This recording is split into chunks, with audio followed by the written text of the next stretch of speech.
ఎందుకు మనము సాక్ష్యాలు చెబుతున్నాం? ఇవన్నీ మనం క్రియేట్ చేసుకున్నటువంటివి కాదు. దేవుని ఆరాధించడంలో ఇవన్నీ కూడా భాగం. సో ప్రభువుని ఆరాధించడానికి మనము సిద్ధపడుతుండగా, ప్రభువుని ఆరాధించడం అంటే ఏంటి? కొంతమంది అనుకుంటారు ఏదో పాటలు పాడటమే ఆరాధన అనుకుంటారు. కొంతమంది అనుకుంటారు లేచి నిలబడి కాసేపు పాటలు పాడితే అది ఆరాధన అనుకుంటారు. కొంతమంది అనుకుంటారు పాడిందే పాడి 10 సార్లు పాడి సాగతీస్తే అది ఆరాధన అనుకుంటారు. కొంతమంది చప్పట్లు గట్టిగా కొట్టి పోని గంతులు వేస్తే అది ఆరాధన అనుకుంటారు. బట్ దేవుని వాక్యం చెప్పేటువంటి ఆరాధన ఏంటో దాన్ని మనం ధ్యానం చేయబోతున్నాం. కాబట్టి ఈ వాక్యపు వెలుగులో మనము చేసేటువంటి ఆరాధన అది నిజమైన ఆరాధన కాదా అనేటువంటిది మీరే టెస్ట్ చేసుకోవచ్చు. ఎందుకంటే ఇక్కడ మన అనుభవాలు కాదు, కానీ దేవుని వాక్యము స్థిరమైనది. దేవుని వాక్యం మనం అర్థం చేసుకుంటున్నప్పుడు ఏది సత్యమో ఏది అసత్యమో ఎవరు మీకు వివరించక్కర్లా. ఏది తప్పో ఏది తప్పు కాదో ఎవరు మీకు వివరించక్కర్లేదు.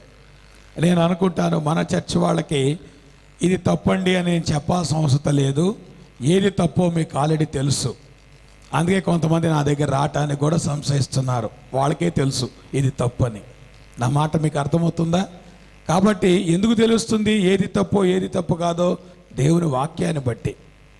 కాబట్టి వాక్యం అనేటువంటిది ప్రకటిస్తున్నప్పుడు మీకే అర్థమైపోతుంది దేవుని వాక్యం చెప్పే సత్యం ఏంటి, చెప్పని సత్యం ఏంటని. కాబట్టి మీరు బేరీ చేసుకోవాలి. మళ్ళా వచ్చి నన్ను అడగాల్సిన అవసరం లేదు, పాస్టర్ గారు ఇది చెయ్యొచ్చా అని అడగక్కర్లేదు. ఆల్రెడీ ఏముందో వాక్యంలో క్లియర్గా నేను మీకు చెప్తున్నాను. సో దానిలో భాగంగానే ఈరోజు ఆరాధన గురించి మనం ధ్యానం చేయటానికి ప్రయత్నం చేద్దాం. ఆరాధన అనేటువంటి దానికి ఒక సిస్టమేటిక్ ఫామ్ ఏమీ లేదు. ఈ ఆరాధనలో ఇట్లాగా ఉండాలి, ఈ ఆరాధనలో ఆ మాటకు వస్తే దేవుని యొక్క వాక్యంలో ఎక్కడ కూడా మీరు ఇట్లా ఆరాధన చేయండి అని దేవుడు ఎక్కడ ఇన్స్ట్రక్షన్స్ ఇవ్వలేదు. అర్థమైందా? సో ఇప్పుడు ఏమంటారు, ఇవాళ మార్నింగ్ మాకు ఒక పిల్లలకు ఒక డిస్కషన్, అసలు నువ్వు సండే స్కూల్ వర్సెస్ ఎందుకు పెట్టావు? అర్థమైందా? సరే వీళ్ళిద్దరితో మాట్లాడుతున్నావు. మనుగాడు ఈరోజు ఈ సంవత్సరం 10th కదా, కాబట్టి అరే ఈ సంవత్సరంతో నీకు సండే స్కూల్ మెమరీ వర్స్ అయిపోయిందిరా అంటే అవిగాడికి ఇంకా 4 సంవత్సరాలు ఉన్నాయి. ఆ మాట మీకు అర్థమవుతుందా? ఎందుకు పెట్టాము సండే స్కూల్ మెమరీ వర్సెస్? దేవుని వాక్యంలో అట్లా ఏమైనా ఉందా? వర్షిప్లో ఎలిమెంట్స్ ఉన్నాయని. సో దేవుని యొక్క వాక్యంలో వర్షిప్ యొక్క ప్రిన్సిపల్స్ ఉన్నాయి, కానీ వర్షిప్ యొక్క సిస్టమ్ కానీ ట్రెడిషన్ కానీ ఏమి లేదు. ఆ మాటకు వస్తే దేవుని వాక్యం ట్రెడిషన్కి విరుద్ధం. కాబట్టి మనం ఎప్పుడు కూడా కొన్ని విషయాలు మార్చుకుంటూ వెళ్తాం. ఎప్పుడు మోసకొట్టినట్టు ఒకే విషయంలో మనం వెళ్ళాం. ఎందుకు మార్పులు చేర్పులు తీసుకొస్తాం? అర్థమవుతుందా? అది ట్రెడిషన్ అని కాదు. దేవుని యొక్క వాక్యంలో ఆచారం లేదు, ట్రెడిషన్ లేదు. సో దేవుని యొక్క వాక్యంలో ప్రిన్సిపల్స్ ఉన్నాయి. మన జీవితాన్ని ఎట్లా ముందుకు తీసుకెళ్లాలో ప్రిన్సిపల్స్ ఉన్నాయి. ఆ ప్రిన్సిపల్స్కి అనుగుణంగా ఏదైతే మంచిదో అది మనం చేస్తూ ఉంటాం ఈ జీవితంలో, కానీ ఆ మాటకు వస్తే పరిచర్యలో కూడా. కాబట్టి ట్రెడిషన్స్ని చూసి ఇది ట్రెడిషన్ అని అనుకోమాకండి. Nothing is a tradition. మన చర్చిలో ట్రెడిషన్స్ అసలు పాటించాం మనం. ఎందుకంటే ఎప్పుడు రివ్యూ చేస్తూ ఉంటా నేను, ఏది సంఘానికి మంచిది, ఏది సంఘానికి అవసరత, ఆ రివ్యూ చేస్తూనే మార్పులు చేర్పులు చేస్తూ ఉంటాను. అంతేగాని ఎప్పుడు ఒకటే మనం తీసుకొని రాము. కాబట్టి సండే స్కూల్ మెమరీ వర్స్ ఎందుకు పెట్టాం? ట్రెడిషన్ కోసం పెట్టాలా. పిల్లలు చక్కగా వాక్యాన్ని నేర్చుకొని వాళ్ళల్లో కొన్ని లీడర్షిప్ స్కిల్స్ కూడా తయారవుతాయని మనము, అంటే నేను చెప్తున్నా అంటే ఉదాహరణ చెప్తున్నాను. So whatever we're doing in worship, దేవుని వాక్యంలో ఒక సెట్ ప్యాటర్న్ ఏమీ లేదు. సో కాబట్టి దేవుని వాక్యంలో ప్రిన్సిపల్స్ ఉన్నాయి. ఆ ప్రిన్సిపల్స్ని మనం అర్థం చేసుకోవడానికి ప్రయత్నం చేద్దాం. ఇప్పుడు మనం చదివినటువంటి వాక్య భాగాన్ని గనక మీరు ఆలోచన చేస్తే కొన్ని అబ్జర్వేషన్స్ మనం గమనిస్తాం. దాంట్లో మొట్టమొదటిది ఏంటంటే ఇప్పుడు మనం చదువుకున్నటువంటి భాగము 4వ అధ్యాయంలో ఏదైతే రాయబడి ఉందో, that is the first worship in the history of the world. మానవ చరిత్రలో మొట్టమొదటి ఆరాధన కయీను ఏబేలు చేసినటువంటి ఆరాధన. ఆ మాటకు వస్తే దేవుని యొక్క వాక్యంలో ఆరాధన ఎప్పుడు ప్రారంభమైంది అనేటువంటిది రాయబడలేదు, కానీ బహుశా తోటలో ఆదామవ్వలు దేవుని ఆరాధించుంటారు, మనకు తెలీదు. వాళ్ళు పాటలు పాడారా, ప్రభుతో వాళ్ళు ఎట్లా ప్రభుని ఆరాధించారు, ప్రభుని వాళ్ళు ఎట్లాగా ఎక్స్పీరియన్స్ చేశారు అనేటువంటి విషయాలు ఏదైనా తోటలో ఎట్లా జరిగిందో అది రికార్డ్ చేయబడలేదు. కానీ the first recorded worship service ఎక్కడ రికార్డ్ చేయబడిందంటే ఆదికాండం 4వ అధ్యాయంలో రికార్డ్ చేయబడింది. ఆ మాటకు వస్తే ఇంకొక విచిత్రం మనం గమనిస్తే, మానవుడు పాపం చేయటానికి ముందు దేవుడు ఆరాధన ఎట్లా ఉండాలి అనేటువంటిది మాట్లాడలేదు, కానీ పాపము చేసిన తర్వాత దేవుడు వర్షిప్ని ఆయన ఇన్స్టిట్యూట్ చేశాడు. అందుకనే ఆదికాండం 3 అధ్యాయాల్లో కూడా ఎక్కడ ఆరాధన గురించినటువంటి ప్రస్తావన లేదు, కానీ 4వ అధ్యాయంలో ఆ ప్రస్తావన మనం చూస్తూ ఉంటాం. ఆ మాటకు వస్తే ఇక్కడ 4వ అధ్యాయంలో గనక మనం ఏదైతే ఆలోచిస్తున్నామో 2వ వచనం చదవండి, ఏముంది అక్కడ? తరువాత ఆమె అతని తమ్ముడైన ఏబేలును కనెను. ఏబేలు గొర్రెల కాపరి, కయీను భూమిని సేద్యపరచువాడు. ఇక్కడ చాలా క్లియర్గా వారి ఇద్దరి ఆక్యుపేషన్ కూడా ప్రస్తావించబడింది. సో కయీను యొక్క ఉద్యోగం ఏంటి? భూమిని సేద్యపరచటం. ఏబేలు యొక్క ఉద్యోగం ఏంటి? గొర్రెలు కాయటం. కాబట్టి వాళ్ళు తెచ్చిన అర్పణకిను వాళ్ళ ఉద్యోగానికి లింక్ ఉంది. నా మాట మీకు అర్థమవుతుందా? సో కయీను తెచ్చిన అర్పణ దేనిలోండి తెచ్చాడు? ఆయన చేసేటువంటి పనిలోండి ఆయన తీసుకొచ్చాడు. There is nothing wrong with that. అలానే ఏబేలు కూడా దేనిలోండి తీసుకొచ్చాడు? తాను చేస్తున్నటువంటి ఉద్యోగంలో నుండే కొంత భాగాన్ని తీసుకొచ్చి ప్రభువుకి ఇచ్చాడు. సో మనం ఆలోచిస్తే వాళ్ళు ఇచ్చినటువంటి అర్పణకిను వారు చేసేటువంటి పనికి రెండిటికి కూడా లింక్ ఉంది. ఆ విషయాన్ని ఎప్పుడు మనం మర్చిపోకూడదు.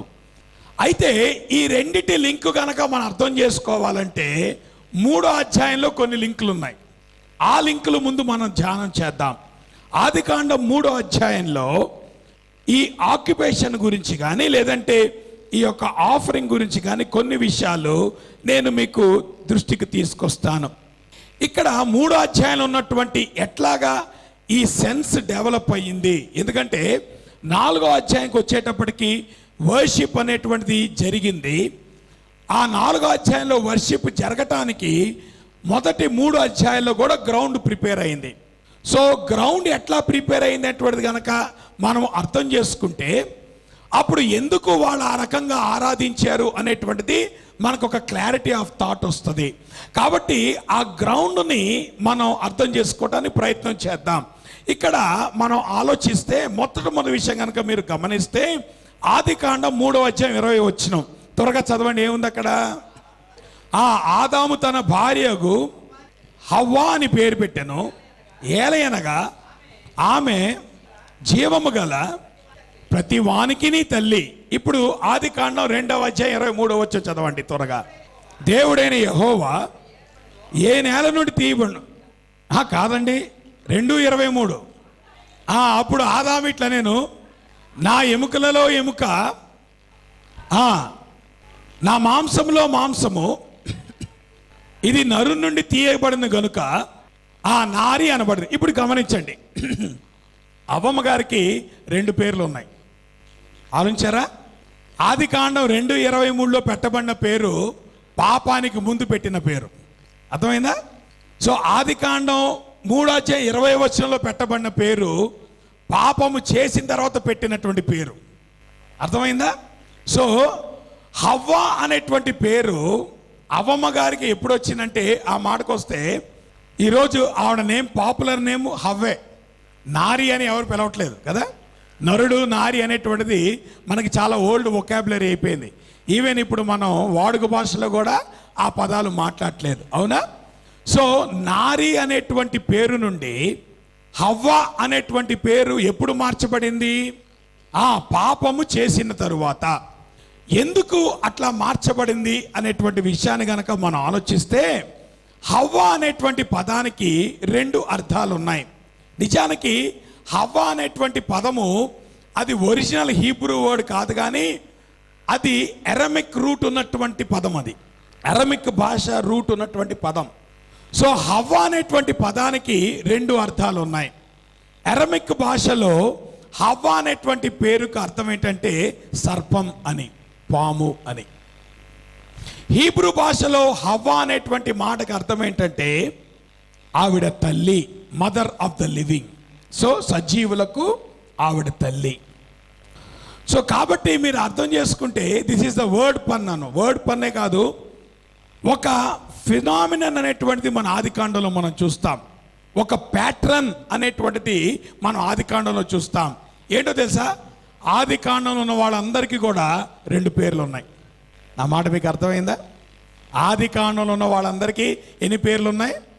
కాబట్టి మీరు 2 పేర్లు పెట్టుకోవాలని కాదు, ఇది ఒక అబ్జర్వేషన్ మాత్రమే. అర్థమైందా? హవ్వమ్మ గారికి ఎన్ని పేర్లు ఉన్నాయి? 2 పేర్లు ఉన్నాయి. ఆదాముకి ఎన్ని పేర్లు ఉన్నాయి? ఫస్ట్ నరుడు, తర్వాత ఆదాము. అబ్రాహాముకి ఎన్ని పేర్లు ఉన్నాయి? యాకోబుకి ఎన్ని పేర్లు ఉన్నాయి? నా మాట మీకు అర్థమవుతుందా? So this is the trend in the book of Genesis. So ఆదికాండం 3వ అధ్యాయంలో ఒక ట్రెండ్ సెట్ చేస్తున్నాడు ఇక్కడ. ఎందుకు 2 పేర్లు మీకు అర్థమవుతుందా? సో 3వ అధ్యాయం 20వ వచనంకి వచ్చేటప్పటికి అవ్వమ్మ గారికి ఆదాము మళ్ళా ఇంకో పేరు పెట్టాడు. అంటే హవ్వమ్మే ఆవిడ పెట్టినటువంటి 2వ పేరు. అంతకుముందు ఆవిడకున్నటువంటి పేరు నారి. ఎందుకు ఈ రకంగా మనం గనక చూస్తే, ఎందుకు ఇట్లాగుంది అనేటువంటిది ఆలోచిస్తే, ఈ పేరుకి 2 రకాలైనటువంటి కానటేషన్స్ ఉన్నాయి. ఒకటి నెగటివ్ కనెక్షన్ అయితే, ఇంకొకటి పాజిటివ్ కనెక్షన్. బహుశా ఇప్పటికే స్త్రీలందరూ చాలా కోపంగా నన్ను చూశారు. ఎందుకు చూశారు? మీరు చూడలేదు కదా, నేను అనుకున్నాను చూశారని. పోలే అయితే రైట్. ఎందుకు? పేరు చూడగానే కోపం వచ్చిందా లేదా? మీకు రాలేదా? అయ్యో మళ్ళీ నేను గుర్తు చేసి మీ కోపం తెప్పిస్తున్నానా? రైట్. అంటే ఒకే స్త్రీకి ఆయన 2 పేర్లు ఎందుకు పెట్టాడు అని అంటే, లేదంటే ఒకే వ్యక్తికి 2 పేర్లు ఎందుకు ఉన్నాయి అనేటువంటిది ఆలోచిస్తే, ఒక నెగిటివ్ కనెక్షన్ ఉంది, ఒక పాజిటివ్ కనెక్షన్ ఉంది. నెగిటివ్ కనెక్షన్ ఏంటంటే, హవ్వమ్మ యొక్క పేరు సర్పము అని చెప్పబడుతున్న ప్రతిసారి కూడా ఆవిడకు ఒక రిమైండర్ ఏంటంటే, ఈ పాముని రానిచ్చి ఈ స్థితికి నువ్వే కారకురాలివి అనేటువంటి విషయాన్ని దేవుడు గుర్తు చేస్తున్నాడు. That is a negative connection. అంటే ఈరోజు ఈ స్థితిలో నువ్వు ఎందుకున్నావు అంటే, పాము వల్ల నువ్వు ఈ స్థితికి నువ్వు చేరుకున్నావు. పాము నీకు తీసుకొచ్చినటువంటి పరిస్థితిది. నా మాట మీకు అర్థమైందా? చూడండి, యాక్చువల్గా దేవుడు పెట్టినటువంటి లీడర్షిప్ మోడల్ ఏంటి అని కనుక చూస్తే, దేవుడు ఆయన నాయకుడు. ఆయన నాయకత్వం కింద ఎవరు నాయకుడు? ఆదాము నాయకుడు. ఆదాము యొక్క నాయకత్వం కింద ఎవరున్నారు? హవ్వమ్మ గారు ఉన్నారు. సో ఒరిజినల్ లింక్ ఎట్లాగుండాలంటే, దేవుని యొక్క మాట ఆదాము వింటే, ఆదాము యొక్క మాట ఎవరు వినాలి? హవ్వమ్మ గారు వినాలి. అది దేవుడు పెట్టిన ఒరిజినల్ చైన్. పాపము చేసినప్పుడు ఏం చేశారు వీళ్ళు? చైన్ రివర్స్ అయింది. ఎట్లా రివర్స్ అయింది? సర్పము మాట ఎవరు విన్నారు? హవ్వమ్మ వింది. హవ్వమ్మ మాట ఎవరు విన్నారు? ఆదాము విన్నాడు. నా మాట మీకు అర్థమైందా? సో ఇప్పుడు సర్పముతో లింక్ ఎందుకు వచ్చేసింది హవ్వమ్మ గారికి? సో హవ్వ అంటున్న ప్రతిసారి కూడా ఆవిడకు ఒక రిమైండర్. ఏంట రిమైండర్? ఈరోజు ఏ స్థితిలో నువ్వు ఉన్నావో దానికి కారకురాలివి నువ్వే. ఎందుకు? నువ్వు ఎవరి మాట విన్నావు? సర్పం మాట విన్నావు. నువ్వు వినాల్సింది ఎవరి మాట? ఆదాము మాట విన్నాడు. అమ్మా, దేవుడి మాట వినాలి. దేవుని కింద ఎవరు పెట్టాడు? దేవుడు నాయకత్వం. See that is the correct principle. అమ్మా, మీ ఇళ్లల్లో మీ కుటుంబాలు ఆ ప్రిన్సిపల్ కింద పనిచేయండి. That is correct procedure. భర్తలు దేవుని స్వరం వింటం నేర్చుకోండి. భర్తలు దేవుని నాయకత్వం కింద పనిచేయటం నేర్చుకోండి. భర్తలు దేవునితో ఆ సహవాసములో నుండి కుటుంబాన్ని నడిపించడం నేర్చుకోండి. ఆ ఇనిషియేటివ్ భర్తలు తీసుకోవాలి. ఎప్పుడైతే భర్తలు దేవుని యొక్క చిత్తాన్ని వాళ్ళు గ్రహిస్తారో అది భార్యతో షేర్ చేసుకున్నప్పుడు భార్య భర్త మాటకు లోబడేటట్టు ఉండాలి. ఆ లింక్ కనుక డిస్టర్బ్ అయిందంటే ఫ్యామిలీస్లో ప్రాబ్లమ్స్ వస్తాయి. జాగ్రత్త. నువ్వు ఎవరైనా సరే, నువ్వు ఎంత పెద్ద ఉద్యోగం చేస్తున్నా సరే, that is the order which God has ordained. God is a leader. ఆ నాయకత్వం కింద పురుషుడు పనిచేయాలి.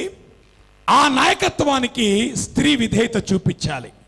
అది దేవుడు. సో పాపము చేసినప్పుడు జరిగినటువంటి పరిస్థితి ఏంటంటే ఒక నెగిటివ్ ఆస్పెక్ట్ వచ్చేసింది. ఆదాము పాపము చేయటానికి హవ్వ కారకురాలు కాదు. ఆదాము పాపము చేయటానికి ఆదామే కారణం. ఎందుకు? ఎవరి మాట వినాల్సింది? ఎవరి మాట విన్నాడు? దేవుని మాట వినాల్సింది ఎవరి మాట విన్నాడు? భార్య మాట విన్నాడు. So Adam is responsible for his sin. అవ్వ యొక్క పాపానికి ఎవరు కారణం? అర్థమవుతుందా? భర్త యొక్క మాట వినాల్సిన స్త్రీ ఆవిడేం చేసింది? సర్పము యొక్క మాట వింది. ఆ కుటుంబంలో ప్రాబ్లం రావడానికి అదే కారణం. నేను మీకు సంగతి చెప్పనా? అన్ఫార్చునేట్గా భార్యాభర్తలు కాదు, థర్డ్ పర్సన్స్. ఆ థర్డ్ పర్సన్స్ గురించి వీళ్ళిద్దరు కొట్టుకుంటూ ఉంటారు. చాలా జాగ్రత్తగా గమనించండి. That is a problem in the house. భార్యాభర్తల మధ్యలో సఖ్యత చెడిపోయేది ఎప్పుడు కూడా మూడో వ్యక్తిని బట్టే. కాబట్టి ఆ మూడో వ్యక్తిని కంట్రోల్ చేయటం కనుక మీరు నేర్చుకొని దేవుని యొక్క ఒరిజినల్ డిజైన్లోకి కనుక మీరు వస్తే, సో పురుషుడు దేవుని యొక్క అధికారం కింద, దేవుని యొక్క నాయకత్వం కింద కుటుంబాన్ని నడిపించడం నేర్చుకుంటే, స్త్రీ గనక ఆ పురుషుని యొక్క నాయకత్వానికి లోబడటం నేర్చుకుంటే, that is the God centred family. ఎక్కడ కూడా ఆ మార్పులు ఎప్పుడైతే వస్తాయో కుటుంబాల్లో, దెన్ ద ఫ్యామిలీస్ కంప్లీట్గా డిస్టర్బ్ అయిపోయేటువంటి అవకాశం ఉంది. కాబట్టి ఎందుకు రెండు ఆస్పెక్ట్స్ ప్రభు చెప్పంటే, ఒక నెగిటివ్ ఆస్పెక్ట్. ఏంటి ఆ నెగిటివ్ ఆస్పెక్ట్? అమ్మమ్మ గారు, you are responsible for your own position అనేటువంటిది ఒకటైతే, ఇంకో పక్కన ఒక పాజిటివ్ ఆస్పెక్ట్ కూడా ఉంది. ఏంటి ఆ పాజిటివ్ ఆస్పెక్ట్ అంటే, నీ ద్వారానే మళ్ళా పాప విమోచన జరగబోతుంది. ఆ మాట మీకు అర్థమవుతుందా? ఎందుకు? అవ్వమ్మ ద్వారా వచ్చేటువంటి సంతానము ద్వారా. అందుకే ప్రభు ఏమన్నాడు? నీ సంతానమునకు ఆమె సంతానమునకు వైరము కలుగజేసేదను కదా. అది నువ్వు దానిని మడి మీద కొడితే అది నిన్ను తల మీద కొట్టును. దాని అర్థం ఏంటి? ఒక పక్కన నెగిటివ్ కాంటేషన్ ఏమో పాప స్థితిని బట్టి వచ్చినదైతే, అదే జీవితంలో ఒక పాజిటివ్ కాంటేషన్ ఏంటంటే, ఏమంటారు? దేని బట్టి వచ్చింది? దేవుని యొక్క వాగ్దానాన్ని బట్టి వచ్చింది.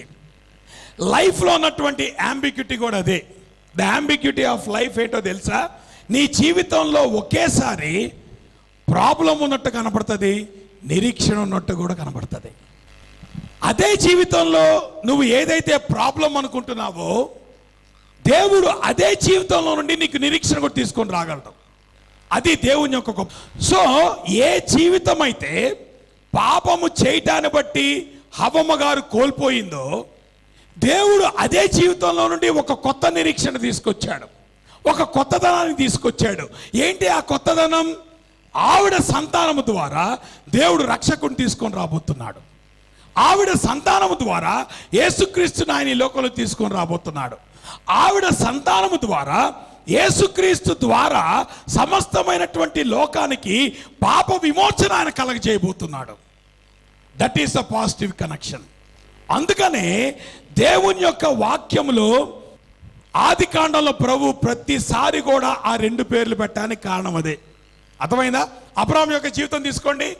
పాత పేరు చూస్తున్నప్పుడు మీకేం గుర్తుకొస్తుంది? కొడుకు లేరు, పిల్లలు లేరు. కొత్త పేరు చూస్తున్నప్పుడు ఏం గుర్తుకొస్తుంది? అదే అబ్రాహాం కదా. అబ్రాహాం మారాడా? అబ్రాహాం మారలే. కానీ అబ్రాహాం యొక్క స్థితిని దేవుడు మార్చేశాడు. సో ఏ అబ్రాహాం అయితే తన జీవితంలో పిల్లలు లేకుండా ఫ్రస్ట్రేషన్ గుండా వెళ్తున్నాడో, అదే అబ్రాహాం యొక్క జీవితంలో దేవుడు ఒక నిరీక్షణ తీసుకొచ్చాడు. అదే అబ్రహాము పిల్లలు ఇవ్వటం ద్వారా. అందుకే ప్రభువు అన్నాడు, నీ పేరు మార్చేస్తాను. ఎందుకు? నువ్వు అబ్రాము అంటున్నప్పుడు నీ పాత స్థితి నీ జ్ఞాపకం వస్తుంది, అబ్రహాము అన్నప్పుడు నీ కొత్త స్థితి నీ జ్ఞాపకం వస్తుంది. పాత స్థితిని బట్టి ఏదైతే నువ్వు డిస్కరేజ్ అవుతున్నావో, ఇప్పుడు కొత్త స్థితిని బట్టి నౌ యు గెట్ ఎంకరేజ్. అది దేవుని వాక్యం చెప్పే సత్యం. అలానే యాకోబు యొక్క జీవితం చూసుకోండి. యాకోబుకి ఎన్ని పేర్లు ఉన్నాయి కదా? 2 పేర్లు ఉన్నాయి. సో యాకోబు అనేటువంటి పేరు దేని చూపిస్తుంది? యాకోబు జీవితంలో ఉన్నటువంటి నెగిటివ్ ఆస్పెక్ట్ని చూపిస్తుంది. ఎట్లా మోసగాడుగా ఎంత తాపత్రయపడ్డాడో ఆశీర్వాదం కొరకు, అది తన పాత పేరు చూపిస్తుంది. ఇశ్రాయేలు అనగానే ఏం చూపిస్తూ ఉంది? నా మాట మీకు అర్థమవుతుందా? యాకోబు ఎక్కడ, ఇశ్రాయేల్ ఎక్కడ? See, that is the beauty of life. దేవుడు నీ జీవితంలో, నా జీవితంలో ఎక్కడైతే నువ్వు ఫ్రస్ట్రేట్ అవుతున్నావో అక్కడ నుండి దేవుడు నిన్ను ఆశీర్వాదం తీసుకొని రాగలడు. ఎక్కడైతే నా జీవితం ఇది నా వల్ల కాదు అనుకుంటున్నావో అక్కడ నుండి దేవుడు నిన్ను లిఫ్ట్ చేసి నువ్వు అనుకోనటువంటి స్థితిలోకి దేవుడు నిన్ను ఉంచగలడు. That is the beauty of life. అది మనం అర్థం చేసుకోవాలి. నా మాట మీకు అర్థమవుతుందా? కాబట్టి ఆ యాంబిగ్యూటీ అనేటువంటిది మనం 3వ అధ్యాయంలో చూస్తాం. ఆ తర్వాత మీరు ముందుకు వెళ్ళిపోండి. ఆదాము యొక్క అవిధేయతను బట్టి ఇప్పుడు ఏది ఎఫెక్ట్ చేయబడింది అనేటువంటిది కనుక మీరు చూస్తే, ఇప్పుడు 3వ అధ్యాయం 17 వచ్చిన త్వరగా చదవడం ఏముంది అక్కడ? ఆయన ఆదాముతో, నీవు నీ భార్య మాట విని తినవద్దని నేను నీకు ఆజ్ఞాపించినటువంటి ఆ వృక్షఫలం తింటేవి కనుక నీ నిమిత్తము నేల శపించబడినది. చూడండి, ప్రయాసముతోనే నువ్వు బ్రతుకు దినములన్నీ కూడా దాని పంట తిందువు. అలానే 19వ వచనం కూడా చదివేమ్మా. నీవు నేలకు తిరిగి చేరు వరకు నీ ముఖము చెమట కార్చి ఆహారము తిందువు. గమనించండి, ఇప్పుడు చూడమ్మా, పాపానికి నువ్వు తినే తిండికి కనెక్షన్ ఉంది. నా మాట మీకు అర్థమవుతుందా? కనెక్షన్స్ గమనించండి. రైట్? కొంచెం ఏమంటారు, కష్టంగా ఉంటాం అనుకున్నా కష్టపడి అర్థం చేసుకోండి. ఈ లింక్స్ మనకు అర్థం కాకపోతే దేవుని యొక్క వాక్యంలో మనం ఆ డెప్త్ని మనం ఎంజాయ్ చేయలేం. అందుకే నేను కష్టపడుతున్నా మీకు చెప్పడానికి, ఎంత సింపుల్గా మీకు చెప్పాలని నేను తాపత్రయపడుతున్నా. కాబట్టి మీరు కూడా కొంచెం కష్టపడి దాన్ని అర్థం చేసుకోవడానికి ప్రయత్నం చేయండి. నా మాట మీకు అర్థమవుతుందా? ప్రభువు ఒక కనెక్షన్ పెట్టాడు. దేనికి? నీ తిండికి నీ పాపానికి కనెక్షన్ ఉంది. ప్రభు అన్నాడు, బికాజ్ యూ హ్యావ్ డిసోబేడ్, నువ్వు అవిధేయత చూపించావు కాబట్టి ఇప్పుడు నీ తిండి నీకు కష్టమైపోతుంది. నువ్వు ప్రయాసపడి నువ్వు తిండి తినాలి. చూసారా, పాపము చేయకముందు ఏదైనా తోటలో ఆదాము యొక్క జీవితానికి పాపము చేసిన తర్వాత ఆదాము యొక్క జీవితానికి తేడా వచ్చేసింది. ఏదైనా తోటలో ఆదాము పని చేయలేదంటే బ్రహ్మాండంగా పనిచేశాడు, అవునా? తోటలో పనిచేశాడు. ఏదైనా తోట బయటకు వచ్చిన తర్వాత కూడా ఆయన పని చేశాడు, అవునా? ఏ పని ఈజీగా ఉంది, ఏ పని కష్టంగా ఉంది చెప్పండి? 2 తోట పనులే. మీకు అర్థమవుతుందా? ఆదాము యొక్క ఆక్యుపేషన్ ఏంటి చెప్పండి? ఆయన నేలను సేద్యపరిచేవాడు. సో నేలను ఎప్పుడు సేద్యపరిచాడు? ఏదైనా తోటలో ఉన్నప్పుడు సేద్యపరిచాడు. ఏదైనా తోట నుండి బయటకు వచ్చిన తర్వాత కూడా సేద్యపరిచాడు. సో ఏదైనా తోటలో సేద్యపరచడానికి ఏదైనా తోటలో నుండి బయటకు వచ్చిన తర్వాత సేద్యపరచడానికి ఉన్నటువంటి తేడా ఏం చెప్పండి? అక్కడ ఈజీగా ఉంది, ఇక్కడ కష్టం ఉంది. అక్కడ చెమట రాలేదు, ఇక్కడ చెమట వస్తుంది. అక్కడ కష్టపడకుండానే పని చేస్తూ ఆ పనిలో ఆనందిస్తూ తాను ఆహారం తిన్నాడు. ఇక్కడ కష్టపడి కష్టపడి చెమట వచ్చి ఆహారం తినాల్సి వస్తుంది. That is a problem. So పాపము తీసుకొచ్చినటువంటి సమస్య ఏంటంటే, మీకు సంగతి చెప్పనా, ఈ రోజు నుండి మీరు ఫుడ్ తింటున్న ప్రతిసారి మీ పాపం యొక్క రిమైండర్. అర్థమైందా? అనాలోచితంగా ఫుడ్ తినేవాకండి. ఈ రోజు నుండి మీరు తింటున్న ప్రతిసారి ఏం గుర్తు చేసుకుంటారు? ఏం గుర్తు చేసుకుంటారు? There is a connection. అర్థం చేసుకోండి. Every time you eat food, it's a reminder of your state in the garden of Eden. దేవుడు ఆ రిమైండర్ పెట్టేశాడు. సో ఇప్పుడు చెప్పండి, 2 పేర్లు ఎందుకు దేవుడు పెట్టాడు? నీకు గుర్తు చేయటానికి, నీ 2 స్థితులు గుర్తు చేయటానికి. ఇప్పుడు ఆహారం తింటున్నప్పుడు నువ్వు ఏది గుర్తు చేసుకోవాలి? The sin that we have committed in Adam. So ఆదాములో నువ్వు నేను చేసినటువంటి పాపం ఈరోజు నువ్వు తింటున్నటువంటి ఫుడ్ కూడా అది నీకు రిమైండ్ చేయాలి. అది నీకు రిమైండ్ చేస్తుంది. ఎందుకో తెలుసా? నువ్వు హ్యాపీగా సంతోషంగా నీ కడుపు నిండా ఆహారం తింటూ బతకాల్సినటువంటి నీవు పాపము చేయటాన్ని బట్టి ఇప్పుడు ఏం చేయాల్సి వచ్చింది? కష్టపడి ఆ భూమి నీ మీద తిరుగుబాటు చేస్తుంది. ఎందుకో తెలుసా?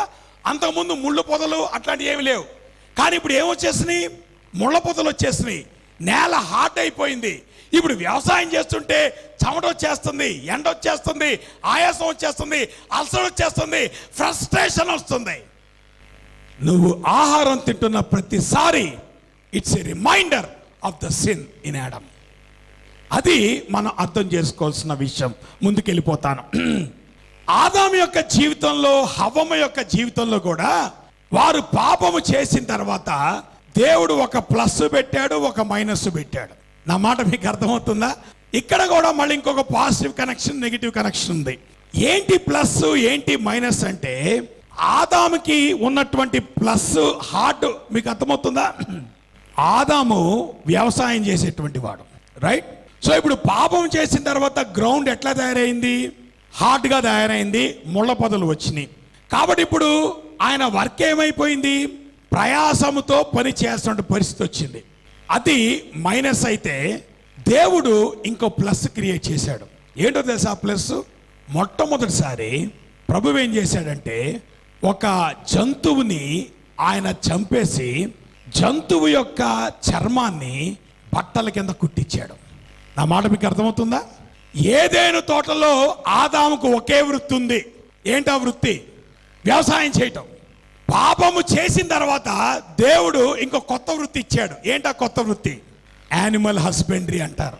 నా మాట మీకు అర్థమవుతుందా? ఏంటది? జంతువులు కూడా నీకు ఉపయోగపడతాయి. నా మాట మీకు అర్థమవుతుందా? సో నేల నీ మాట వింటలేదు. ఇప్పుడు దేవుడు ఏం చేశాడు? ఒక ఎడిషనల్ ఆస్పెక్ట్ ఇచ్చాడు. ఏంటది?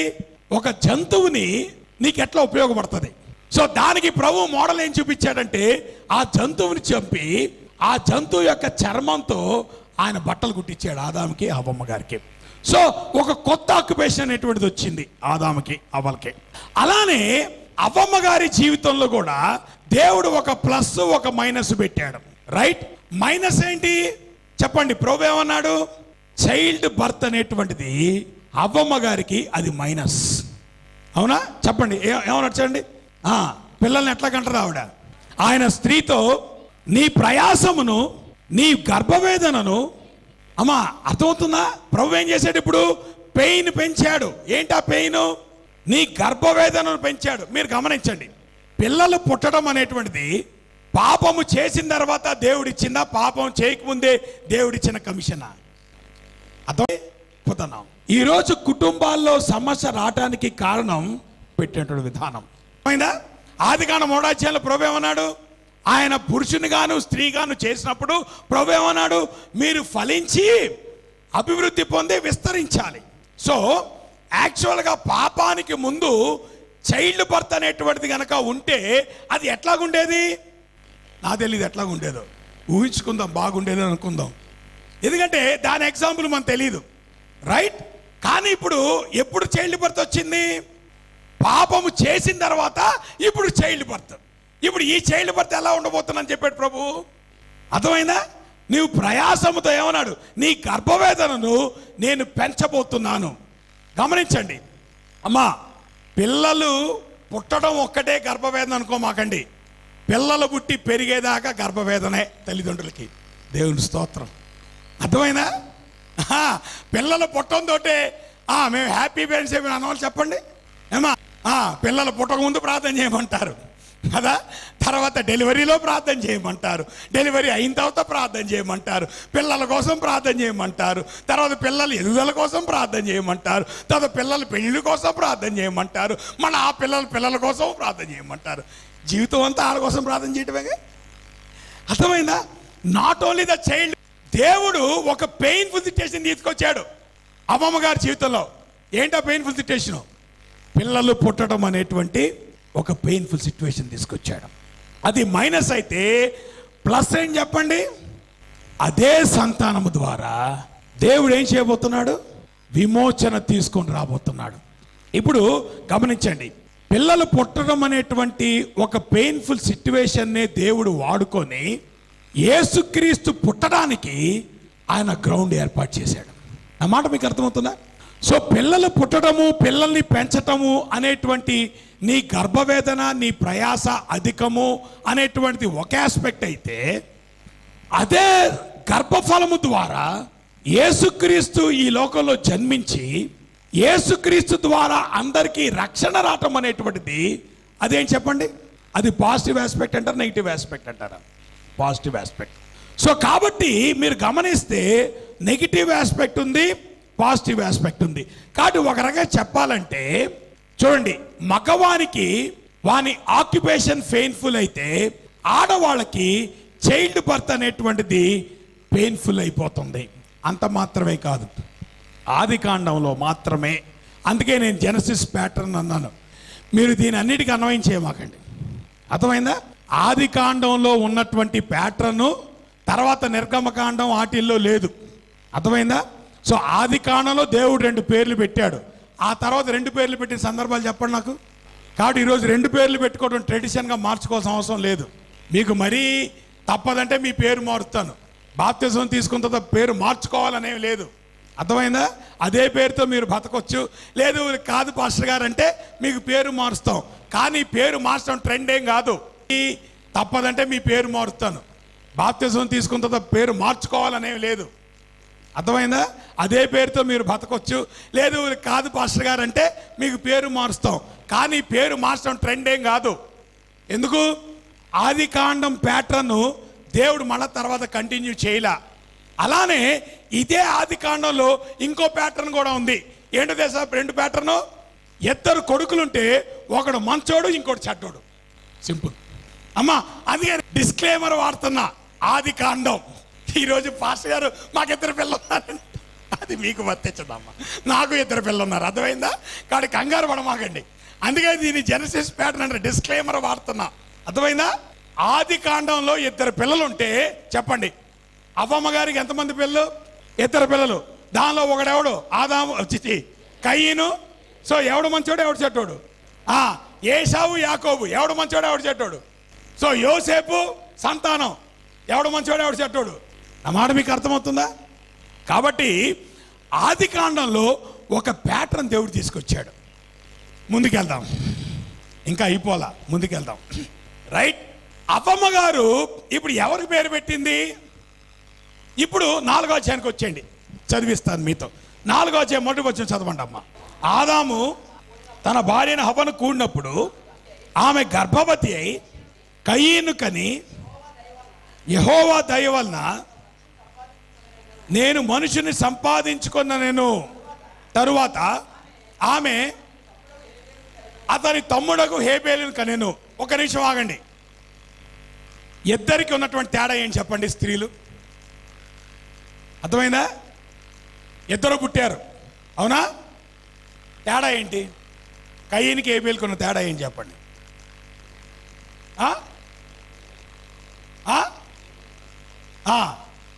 మరి హేబేలు ఎట్టగలిగాడు? అది ఇంకా చెప్పండి, ఇంకా జాగ్రత్తగా ఆలోచించండి. 2రికి ఉన్న తేడా ఏంటి చెప్పండి? ఇంకా తేడా ఏంటి? సరే, ఎందుకు నేను చెప్తాలే. కయ్యను పేరు హవ్వమ్మ పెట్టింది, హేబేలు కయ్యను బట్టి రెకగ్నిషన్ వచ్చింది. ఆ మాట మీకు అర్థమవుతుందా? అక్కడ ఒక ప్యాటర్న్ మీరు గమనించండి. హేబేలు పేరు ఎవరు పెట్టారు? మాట్లాడేంటమ్మా. కయ్యను పేరు ఎవరు పెట్టారు? హవ్వమ్మ పెట్టిందా? హేబేలు పేరు ఎవరు పెట్టారు? ఎవరు పెట్టారు? నాకు తెలియదు ఎవరు పెట్టారు. మరి ఆదాము పెట్టాడో హవ్వమ్మ గారు. కానీ మెన్షన్ చేయబడింది కనుక మీరు చూస్తే కయ్యని పేరేమో అద్భుతంగా పెట్టింది. ఎట్లా పెట్టింది ఆవిడ?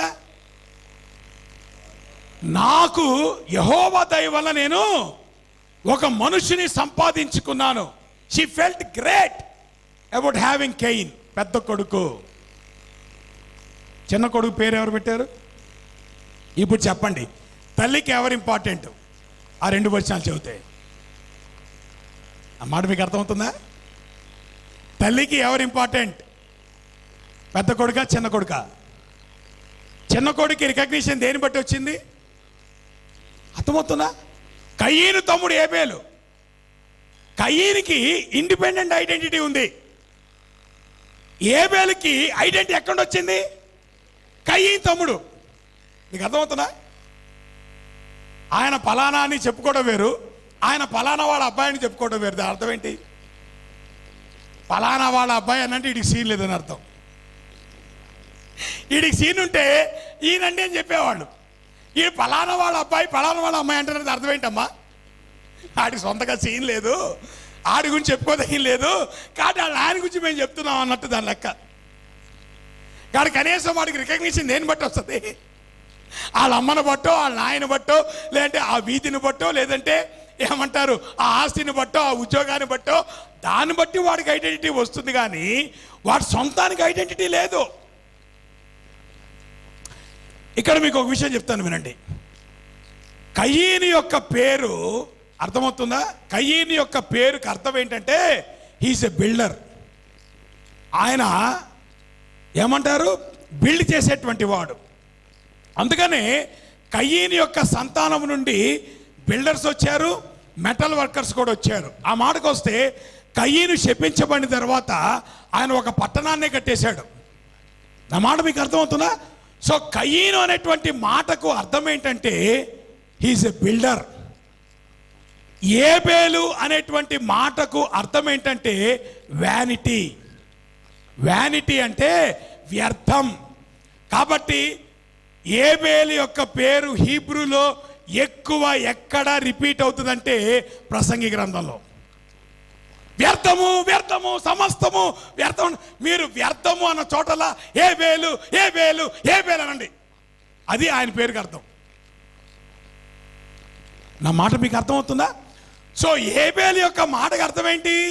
వ్యానిటీ. వ్యానిటీ అంటే దాని ఒరిజినల్ సెన్స్ ఏంటంటే ఎంతలోనే కనబడి అంతలోనే ఆవిరే ఉంటారు చూసారా, అది వ్యానిటీ, వ్యర్థం అంటే. అందుకే ఏబేలు యొక్క జీవితం కూడా it came just like that and ended just like that. అలా వచ్చింది, అలా కనుమరుగైపోయాడు ఏబేలు. ఆయన పేరుకి అర్థం అదే. బహుశా మరి అందుకనే మరి అవ్వమ్మ గారు ఇనిషియేషన్ తీసుకొని పేరు పెట్టలేదో మనకు తెలియదు. కానీ బట్ ఒకటి మట్టికి వాస్తవం, తల్లికి పెద్ద కొడుకు ఇంపార్టెంట్. వాడు పుట్టినప్పుడు చాలా ఏమంటారు ఆలోచనతో ఆవిడ పేరు పెట్టింది. చిన్నోడికి వచ్చేటప్పటికి వాడి సొంత రికగ్నిషన్ లేదు, కానీ వాడి రికగ్నిషన్ అన్న వల్ల వచ్చింది. వాడి పేరు కూడా వాడికి తగినట్టు సరిపోయింది. అందుకే వాడు కొంతకాలం బతికాడు, ఆ తర్వాత చచ్చిపోయాడు. అది కూడా ఆది కాండంలో మనం చూస్తూ ఉంటాం.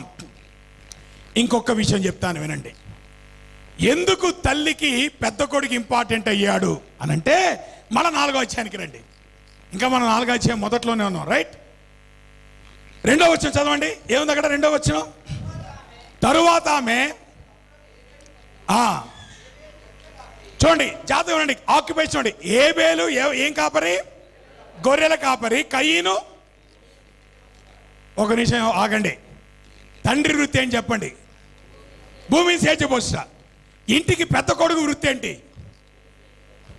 సో తండ్రి యొక్క వృత్తిని ఎవరు కొనసాగించాడు? అది వాడి ఇంపార్టెన్స్. నా మాట నీకు అర్థమైందా? పెద్ద కొడుకు ఎందుకు స్పెషల్ అయ్యాడు? పెద్ద కొడుకు యొక్క ఆక్యుపేషన్ ఏంటి? ఆక్యుపేషను తండ్రి యొక్క జీవితాన్ని, లెగసీని ముందుకు తీసుకెళ్లేవాడు పెద్ద కొడుకు. అందుకే హీబ్రూ కల్చర్లో పెద్ద కొడుకి 2 పాళ్ళ ఆస్తి ఇస్తారు. అర్థమైందా? 2 పాళ్ళ ఆస్తి ఎందుకు ఇస్తారంటే పెద్ద కొడుకి ఒక భాగము వాడి సొంత భాగం అయితే, ఇంకో భాగము తండ్రి యొక్క లెగసీని కంటిన్యూ చేయడానికి వాడికి అయ్యేటువంటి ఖర్చు. మీరు అంటారు కదా, అరే మన ఇంటి పరువు తీసేసేవరా. అర్థమైందా? సో మీ ఇంటి పరువుని, ఇంట్లో ఉన్నటువంటి బిజినెస్ని, ఇంట్లో ఉన్నటువంటి బాధ్యతలను ఎవరు ముందు తీసుకెళ్తారు? పెద్ద కొడుకు తీసుకెళ్తాడు. అందుకనే ఆదాము యొక్క ప్రొఫెషను, పెద్ద కొడుకు యొక్క ప్రొఫెషను ఒకటే. చిన్న కొడుకు ఏ ప్రొఫెషన్ తీసుకున్నాడు చెప్పండి? గొర్రెలు కాయటం. గొర్రెలు కాయటం అనేటువంటిది ఎవరిచ్చారు ఆ ప్రొఫెషను? నా మాట మీకు అర్థమవుతుందా? దేవుడు ఎప్పుడైతే ఆ జంతువుని చంపేసి, అరే జంతువు చర్మాన్ని నువ్వు వాడుకోవచ్చురా అనేటువంటి ఒక వృత్తిని తీసుకొచ్చాడో, యానిమల్ హస్బెండరీ అని చూసారా? ఇప్పుడు ఆ వృత్తిని ఎవరు చేపట్టాడు? చిన్న కొడుకు చేపట్టాడు. నా మాట మీకు అర్థమైందా? సో పెద్ద కొడుకు చేపట్టిన వృత్తి ఏమో తండ్రి యొక్క వృత్తి, చిన్న కొడుకు చేపట్టిన వృత్తి ఏమో దేవుడు చూపించినటువంటి సబ్స్టిట్యూషన్. ఇంకా ముందుకెళ్తాను, ఇంకా అయిపోలా, కంగారు పడమాకండి, ఇంకా ముందుకెళ్తాను. నా ఆరాధన అనేటువంటిది ఏంటి అని గనక మీరు చూస్తే, ఆరాధనలో మొట్టమొదటి కయీను ఏబేలు యొక్క ఆరాధనలో దేవుడు ఎందుకు కయీను యొక్క ఆరాధనను ఆయన తిరస్కరించాడు, హేబేలు యొక్క ఆరాధనను ఆయన ఎందుకు స్వీకరించాడు అనేటువంటిది కనుక మీరు చూస్తే, కయీను యొక్క ఆక్యుపేషన్కి, కయీను యొక్క అర్పణకి సంబంధం ఉంది. హేబేలు యొక్క ఆక్యుపేషన్కి, హేబేలు యొక్క అర్పణకి సంబంధం ఉంది. కయీనుకున్నటువంటి ఐడెంటిటీ వేరు, హేబేలుకున్నటువంటి ఐడెంటిటీ వేరు.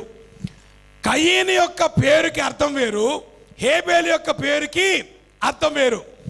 కయీనుకి తల్లి యొక్క ప్రోత్సాహం ఉంది, హేబేలుకి ఆయన ఐడెంటిటీ అంతా అన్నగారి వల్లే, వాళ్ళ తమ్ముడండి, వాళ్ళ తమ్ముడండి, వాళ్ళ తమ్ముడండి, అంతే వాడుకున్న ఐడెంటిటీ, చిన్న కొడుకున్నటువంటి ఐడెంటిటీ.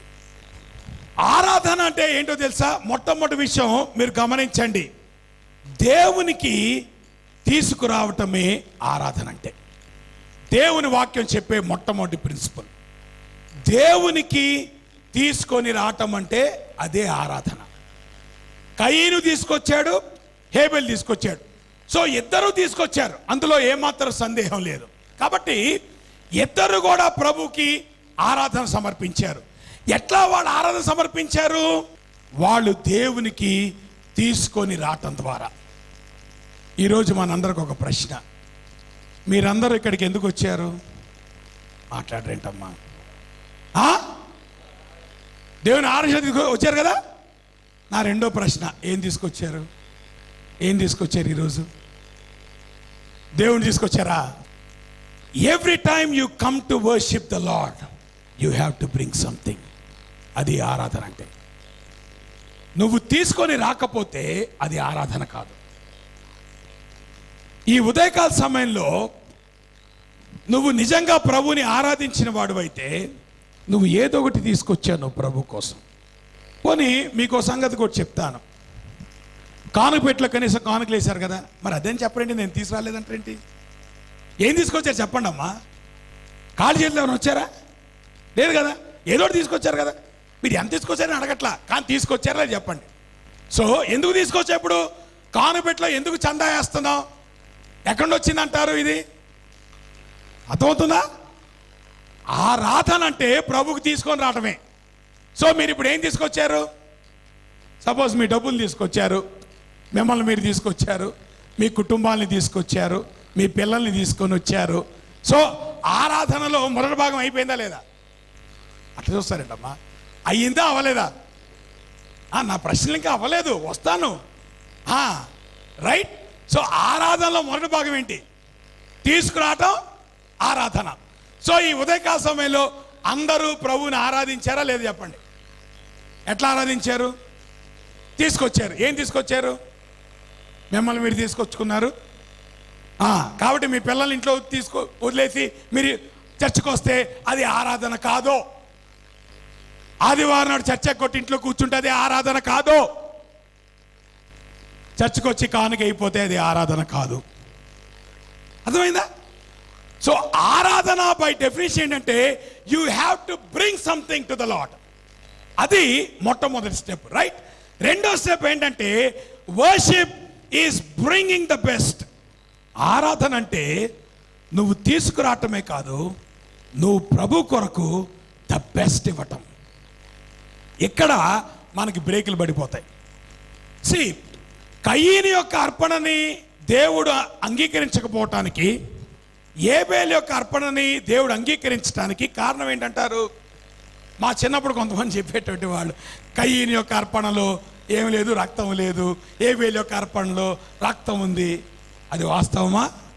కాదు. ఎందుకంటే ప్రభువుకి అర్పించిన అర్పణలన్నీ కూడా రక్తంతో కూడుకున్న అర్పణలేం కాదు. ఓల్డ్ టెస్టమెంట్లో 5 టైప్స్ ఆఫ్ ఆఫరింగ్స్ ఉన్నాయి. So grain offering, wheat offering కూడా ఆఫరింగ్లో భాగమే. కాబట్టి రక్తం ఉంటే అదొక్కటే అర్పణ కాదు. దేవునికి నువ్వు ఏదైనా ఇవ్వచ్చు. అర్థమవుతుందా? సో కయీను తాను చేసేటువంటి పనిలోండి కొంత తీసుకొచ్చాడు ఆరాధనకి. ఏబేలు తను చేసేటువంటి పనిలోండి ఇంకోటి తీసుకొచ్చాడు ఆరాధనకి. ఈ ఇద్దరు ఆరాధనలో ఎవరిది బెస్ట్ ఆరాధన? ఎవరు చెప్పారు? చదవండి, ఏముంది అక్కడ? 4వ వచ్చి చదవండి అమ్మా, ఏముంది అక్కడ? హేబేలు కూడా తన మందలో తొలిచూలు పుట్టిన వాటిలో, అమ్మా జాగ్రత్త గమనించండి, ఏబేలు యొక్క అర్పణలో he brought the first fruit. ఆ మాట మీకు అర్థమైందా? తొలిచూలు అంటే ఏంటి? మొట్టమొదటిది. ఆ తొలిచూలు అర్పణలో ఏది తీసుకొచ్చాడు ఆయన? కొవ్వుని తీసుకొచ్చాడు. యాక్చువల్గా ఆఫరింగ్లో యానిమల్ని వాళ్ళు సాక్రిఫైస్ చేసినప్పుడు ఫ్యాట్తో కూడినటువంటి పార్ట్స్, అవి మెయిన్ పార్ట్స్ వర్షిప్లో, సాక్రిఫిషియల్ సిస్టంలో. సో ఏబేలు ఏం తీసుకొచ్చాడు? కొవ్వుతో కూడినటువంటి పదార్థాలను. అంటే అర్థం ఏంటి? తన మందలో ఉండి ఫస్ట్ దాన్ని తీసుకొచ్చాడు. అది మాత్రమే కాక దేన్ని తీసుకొచ్చాడు? దానిలో కొవ్విన పదార్థాలని ఆయన తీసుకొచ్చి ప్రభువుకి అర్పించాడు. కయీను ఏం తెచ్చాడు? పంట పొలం ఎట్లాంటి తీసుకొచ్చాడు అంటారు? నా మాట మీకు అర్థమవుతుందా? దేవుని వాక్యం రాయి సత్యం ఏంటి అక్కడ చెప్పండి. తర్వాత ఏం రాయబడిందమ్మా? యెహోవా ఏబేలును అతని అర్పణను లక్ష్య పెట్టెను. ఇంగ్లీష్లో ఏముంటుందంటే హీ రెస్పెక్టెడ్ ద ఆఫరింగ్. దేవుడు రెస్పెక్ట్ చేశాడు ఏబేలు యొక్క ఆఫరింగ్ని. కయీను యొక్క ఆఫరింగ్ని ఆయన రెస్పెక్ట్ చేయలేదు. రెస్పెక్ట్ చేయటం అంటే దాని అర్థం ఏంటంటే, ఏన్షియంట్ నియర్ ఈస్టర్న్ కల్చర్లో రాజుగారి దగ్గరికి వెళ్ళాలనుకోండి, ఎట్లా వెళ్తారు? బహుమానాలు తీసుకొని వెళ్తారు రాజుగారి. ఒట్టి చేతులు ఎవరు వెళ్ళరు. ఇప్పుడు ఈరోజు మీరు బంధువుల దగ్గరికి వెళ్ళారనుకోండి అమ్మా, ఎవరు చూడటానికి వెళ్ళారనుకోండి, ఏం చేస్తారు? పెళ్ళికి వెళ్తున్నారు అనుకోండి, ఏం తీసుకొని వెళ్తారు? ఎందుకు గిఫ్ట్ తీసుకొని వెళ్తారు? మీ గిఫ్ట్ వాళ్ళకి ఉపయోగమనా? కాదు. It is showing your love. అర్థమవుతుందా? కాబట్టి రాజుగారికి ఎటువంటి గిఫ్ట్ తీసుకెళ్ళాలి? ఏమండి, మోడీ గారితో మీకు అపాయింట్మెంట్ దొరికింది అనుకోండి, దొరక్క ఏం తీసుకొని వెళ్తారు ఆయనకి? మీరు వాడేసిన చెప్పులు చేత తీసుకెళ్తారా? ఆయనకి ఎటువంటి గిఫ్ట్ ఇస్తారు మీరు? సో రాజుగారి దగ్గరికి వెళ్ళాలంటే ఎటువంటి గిఫ్ట్ వెళ్ళాలి? నువ్వు చాలా శ్రేష్టమైన గిఫ్ట్ వెళ్ళాలి. సో ఏన్షియంట్ నియర్ ఈస్టర్న్ కల్చర్లో వాళ్ళు ఏం చేసేవాళ్ళంటే, రాజుగారి దగ్గర ఒక కండిషన్ ఏంటంటే, నువ్వు తలెత్తకూడదు. అర్థమైందా? రాజుగారు ఉన్నారనుకోండి, తల ఉంచుకోవాలి.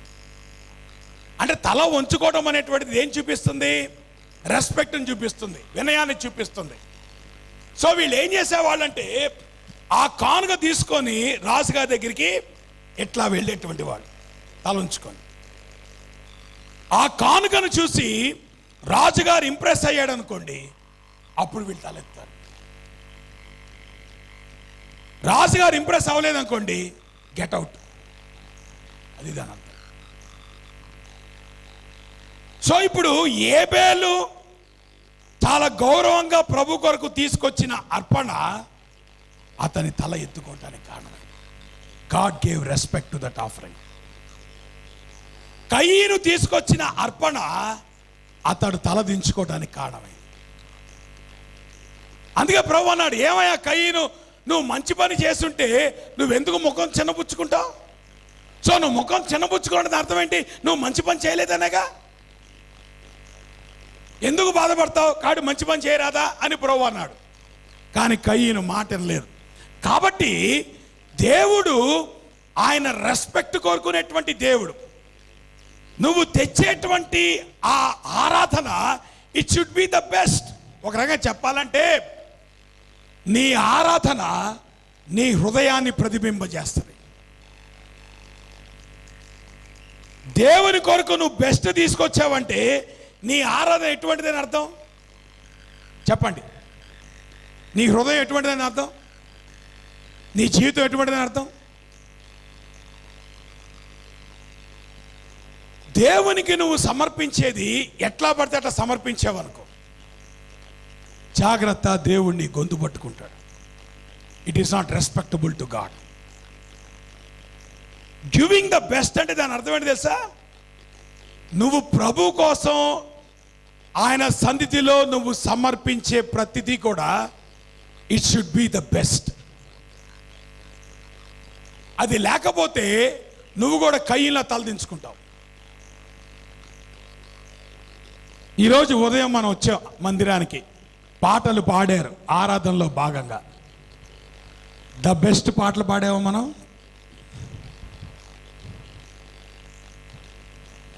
దేవునికి మనం కానుకలు సమర్పించాం. దేవునికి ఇవ్వాల్సిన ద బెస్ట్ కానుక మనం సమర్పించామా? ప్రార్థనలు చేశాం, ద బెస్ట్ ప్రేయర్ చేస్తున్నాం మనం. నువ్వు దేవుని యొక్క ఆరాధనలో సమర్పించేది ద బెస్ట్ కాకపోతే God will hold you accountable. జాగ్రత్త. ఏదో మేము పాటలు పాడేసామండి అంటే కుదరదు. ఏదో మేము ఆరాధించాడు కుదరదు. ఏదో మేము ప్రార్థన చేసాడు కుదరదు. నువ్వు చేసే ప్రార్థన ద బెస్ట్ ప్రార్థన కావాలి. నువ్వు చేసే ఆరాధన ద బెస్ట్ ఆరాధన కావాలి. నువ్వు పాడే పాటలు ద బెస్ట్ పాటలు కావాలి. నువ్వు ఇచ్చేటువంటి అర్పణ ద బెస్ట్ అర్పణ కావాలి. అది కాకపోతే దేవుడు దాన్ని స్వీకరించడు. Be careful. సో ఆరాధనలో రెండో ఆస్పెక్ట్ ఏంటంటే, నేను చెప్పాను కదా, మొట్టమొదటి ఏంటంటే దేవుని కొరకు తీసుకొని రావటం ఆరాధన అయితే, రెండో ఆస్పెక్ట్ దేవుని కొరకు ద బెస్ట్ తీసుకొని రావటం ఆరాధన. హేబేలు యొక్క అర్పణను ప్రభు స్వీకరించడానికి ఒకే ఒక కారణం ఏంటంటే because he brought the best. మూడో ప్రిన్సిపల్ చెప్తాను వినండి. ఆరాధన it is an act of faith. విశ్వాసముతో కూడుకున్నటువంటిది ఆరాధన. ఎందుకో తెలుసా? హెబ్రీయులకు రాసిన పత్రిక 11వ అధ్యాయం 4వ వచనం త్వరగా చదవండి అమ్మా. 11వ అధ్యాయం 4వ వచనం త్వరగా చదవండి. విశ్వాసమును బట్టి హేబేలు కయీను కంటే శ్రేష్టమైన బలిని దేవునికి అర్పించెను. అమ్మా ఆ మాట అంటర్లైన్ చేసుకోండి. విశ్వాసమును బట్టి by faith Abel he offered unto God the best and excellent sacrifice. దేని బట్టి ఆయన అటువంటి అర్పణ అర్పించాడు? నేను అంటాను, నీకు విశ్వాసము లేకుండా దేవుని కొరకు బెస్ట్ ఇవ్వటం నీ వల్ల కాదు. If you want to give the best to the lord, it is an act of faith. ఎందుకో తెలుసా? ఇక్కడ మీరు గమనించండి. ఇప్పుడు మూడో వచనం 4వ వచనానికి రండి. ఆదికాండం 4వ అధ్యాయానికి 3-4 వచనాలు ఇప్పుడు చదవండి అమ్మా. 3వ వచనం చదవండి. ఏముంది అక్కడ? కొంతకాలమైన తరువాత కయీను, రైట్, ఒక నిమిషం ఆగండి. ఇంగ్లీష్లో ఉంటుంది and in the process of time. దాని అర్థం ఏంటి? పంట వేశాడు, కొంతకాలం వెయిట్ చేశాడు, కొంతకాలం వెయిట్ చేసిన తర్వాత అప్పుడు ఆయన తీసుకొచ్చాడు. హేబేలు ఏం చేశాడు చెప్పండి? తన మందలో ఫస్ట్ దాన్ని తీసుకొచ్చాడు. రెండింటికి తేడా ఉందంటారా లేదంటారా? కయీను ఎందుకు ద ఫస్ట్ ఫ్రూట్ ఎందుకు తేలేకపోయాడు? అదే కదమ్మా. సపోజ్ నువ్వు చెట్టు వేసావు, చెట్టుకి మొట్టమొదటి పండు రాగానే ప్రభువుకి తీసుకొచ్చి ఇచ్చావనుకో, దానికి చెట్టుకు కొన్ని పళ్ళు వచ్చిన తర్వాత ఒక పండుని తీసుకొచ్చావనుకో, దానికి ఉన్న తేడా ఏంటి చెప్పండి? తేడా ఉందా లేదా? తేడా ఏంటి? మొదటి పండు నువ్వు తీయంగానే రెండో పండు రాలేదనుకో, నీ అనుమానం అది. అక్కడే విశ్వాసం పనిలోకి రావాలి, అంతే కదా? వచ్చిన మొట్టమొదటి పండు నువ్వు ఇచ్చావనుకో, రెండో పండు రాకపోతే ఎలా అనే ప్రశ్న నీకు వస్తుంది. కానీ నువ్వు ఎప్పుడు రెడీ అవుతావు దేవునికి ఇవ్వడం కోసం?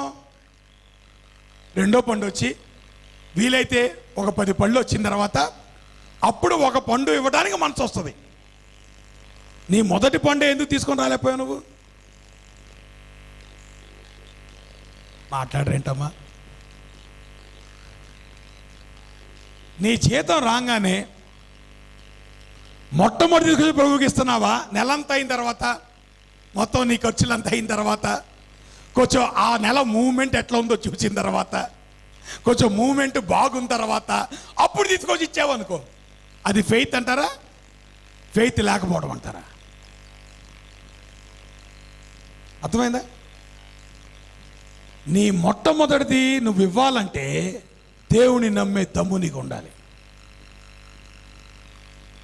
అందుకే దేవుడు ఏబేలు యొక్క అర్పణ స్వీకరించాడు. Because he had faith. నా మొట్టమొదటి తీసుకొస్తాను, దేవునికి ఇచ్చేస్తాను, రెండోది లేకపోతే లేకపోని దేవుడు చూసుకుంటాడు. అది విశ్వాసం అంటే. ఈ నెల జీతం రాకపోతే ఎట్లా? రాకపోతే రాపోనేనండి, ఇప్పుడు దేవుడు నాకు ఇది ఇచ్చాడు, నేను దేవునికి ఇస్తాను. ఈ నెల అనుకోకుండా నీకు అవసరం వస్తే ఎట్లాగా? ఈ నెల అనుకోకుండా నీకు జబ్బు వస్తే ఎట్లాగా? ఈ నెల అనుకోనటువంటి ఏదన్నా అవసరం నీకు వస్తే ఎట్లా? ఇది విశ్వాసం కాదు. When you bring the first fruit to God, that is faith, act of faith. తర్వాత నీకు లేకపోయినా పర్వాలేదు, తర్వాత నీకు దేవుడు ఇవ్వకపోయినా పర్లేదు, నా మొట్టమొదటిది నేను దేవునికి ఇస్తాను, నా మిగిలిపోయింది నేను దేవునికి ఇవ్వను. ఫ్రీగా చెప్పండి, ఏం తీసుకొచ్చాను చెప్పండి ఈరోజు అన్నటువంటిది విశ్వాసం. అందుకే ఏబేలు విశ్వాస లిస్టులోకి ఎక్కాడు. ఎందుకు? ఆయన విశ్వాసాన్ని బట్టి ఇచ్చాడు. నేను అంటాను, ఆరాధన అంటే దేవునికి తీసుకొని రావటం అనేటువంటి మొట్టమొదటి పాయింట్ అయితే, రెండో పాయింట్ ఏం చెప్పాను? బెస్ట్ తీసుకోవటం రావటం రెండో పాయింట్ అయితే, ఫస్ట్ తీసుకొని రావటం మూడో పాయింట్. నా మాట మీకు అర్థం ఉందా? సో బ్రింగ్, రెండోది బ్రింగ్ ద బెస్ట్, మూడోది బ్రింగ్ ద ఫస్ట్. నీ మగిలిపోయిన దేవుడికి అక్కర్లే. ప్రభు ఈ నెలంతా చూసి అప్పుడు రన్నింగ్ని బట్టి నేను చూస్తాను అని అంటే చూసుకో, నీ జీవితం అట్టగానే ఉంటుంది. If you want to trust God and faith, by faith you want to bring something to God, నీ జీవితాన్ని విశ్వాసంలో పెట్టు. ఆ మాత్రం దేవుడిని నువ్వు నమ్మలేకపోతే, దేవుడు నిన్ను పోషించగలడు అనేటువంటి నమ్మకం నీ లేకపోతే ఏం ఆరాధన చేస్తావు దేవుడిని? ఫైనల్గా ఈ మాట ప్రభువు వార్నింగ్ ఇచ్చాడు కయ్యనికి. ఇచ్చాడు లేదా? తర్వాత చదవండి ఏమన్నాడు ప్రభు కయ్యనుతో. ఏమన్నాడు చెప్పండి. కయ్యను తర్వాత చదవండి ఏముంది అక్కడ. కయ్యను మిక్కిలి కోపం వచ్చి అతడు తన ముఖమును చిన్నబుచ్చుకొనగా యెహోవా కయ్యనుతో, నీకు కోపమేలా, ముఖము చిన్నబుచ్చుకున్నావేమి? నీవు సత్క్రియ చేసిన ఎడల తలనెత్తుకొనవా? సత్క్రియ చేయని ఎడల వాకిట పాపము పొంచుండును. అమ్మా జాగ్రత్త, దేవుడిచ్చేటువంటి వార్నింగ్. నువ్వు ఈ మందిరంలోకి వచ్చే ప్రభువుని ఆరాధించడానికి నీ ఆరాధన సరిగ్గా లేకపోతే బయట డోర్ దగ్గర పాపము పొంచి ఉంది. దాని అర్థం ఏంటి? నువ్వు ఈరోజు ఈ 4 గోళ్ల మధ్యన ప్రభువుకు ఏదైతే ఆరాధన సమర్పించావో అది దేవుడు అంగీకరించకపోతే, వాకిట అంటే బయట, బయట ఏం నిల్చుంది? పాపము పొంచుంది. ప్రభు అన్నాడు, నీ ఆరాధన సరిగ్గా లేకపోతే చిక్కుల్లో పడతావు, జాగ్రత్త. పాపములో పడతావు, జాగ్రత్త. పాపము నీ వాకిటే ఉంటుంది. నువ్వు మందిరం ఉన్నప్పుడు బాగానే ఉంది, మందిరం బయటికి వెళ్ళగానే ఆ వాకిట్లోనే పాపము పొంచుంది. ఆ పాపంలో నువ్వు పడిపోతావు. ఆ పాపములో నువ్వు పడిపోకుండా ఉండాలంటే నీ ఆరాధన కరెక్ట్గా ఉండాలి. నీ ఆరాధన కరెక్ట్గా లేకపోతే, దేవుడు కోరుకునేదిగా నీ ఆరాధన లేకపోతే, there is sin waiting for you. Be careful. ప్రభు వార్నింగ్ ఇచ్చాడు. కయ్యను వార్నింగ్ విన్నాడా? ఏమ్మా బయటికి వెళ్ళి ఏం చేశాడు చెప్పండి. బయటికి వెళ్ళి ఏం చేశాడు? తమ్ముడిని చంపేశాడు. అదే పాపం అంటే.